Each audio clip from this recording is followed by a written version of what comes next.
Bonjour, voici une capsule portant sur le vocabulaire entourant le concept des graphes.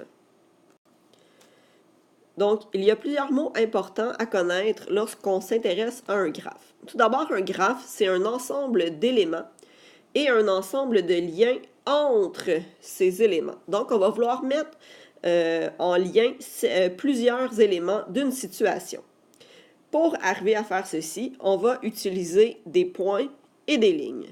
Donc, les points, on va les appeler des sommets et ils vont être identifiés par des lettres, des nombres, des mots. Et ce sont en réalité les éléments de l'ensemble.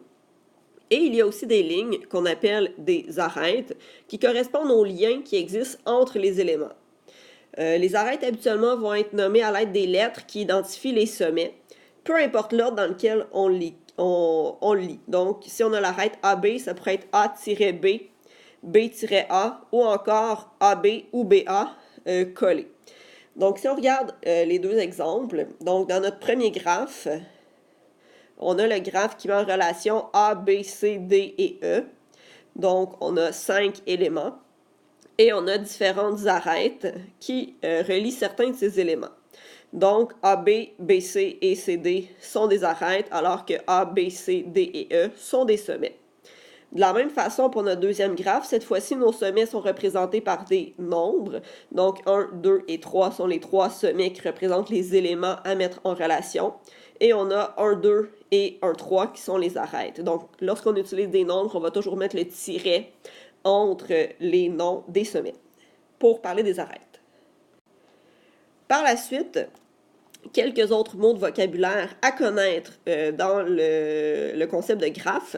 Premièrement, lorsqu'on parle de l'ordre d'un graphe, c'est le nombre de sommets. Par la suite, lorsqu'on parle du degré d'un sommet, donc le degré c'est toujours relié à un sommet, c'est le nombre d'extrémités d'arêtes qui lui touchent. Par la suite, lorsqu'on a deux sommets qui sont reliés par une même arête, on va dire que ce sont des sommets adjacents. Et si on a deux arêtes qui relient les mêmes sommets, on va dire que ce sont des arêtes parallèles. Et habituellement, on va mettre un nombre entre parenthèses pour les nommer. Donc, par exemple, dans l'exemple, ici, on a les sommets K et J qui sont reliés par deux arêtes différentes. Donc, on va avoir K1J et K2J. Donc, deux arêtes qui relient deux sommets. Et finalement, on peut avoir une arête qui relie un sommet à lui-même qui va être appelée une boucle. Donc, dans l'exemple, on a autour du sommet M une arête qui part de M et qui revient de M. Donc, ce serait une boucle. Et si on regarde dernière phrase dans l'exemple, MM est une boucle. Donc, on va le nommer par les deux sommets de la même façon. On va répéter la même chose. Donc, si on regarde l'ordre, c'est le nombre de sommets. Donc, il y a 1, 2, 3, 4, 5 sommets. Donc, l'ordre du graphe, c'est 5.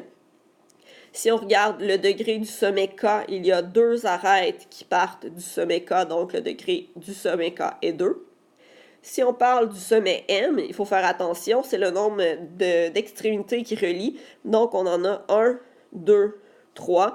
Donc, le sommet M serait de degré 3, même si c'est seulement deux arêtes. Donc, tout ce vocabulaire, il faut le connaître pour pouvoir résoudre des problèmes en lien avec les graphes. Merci!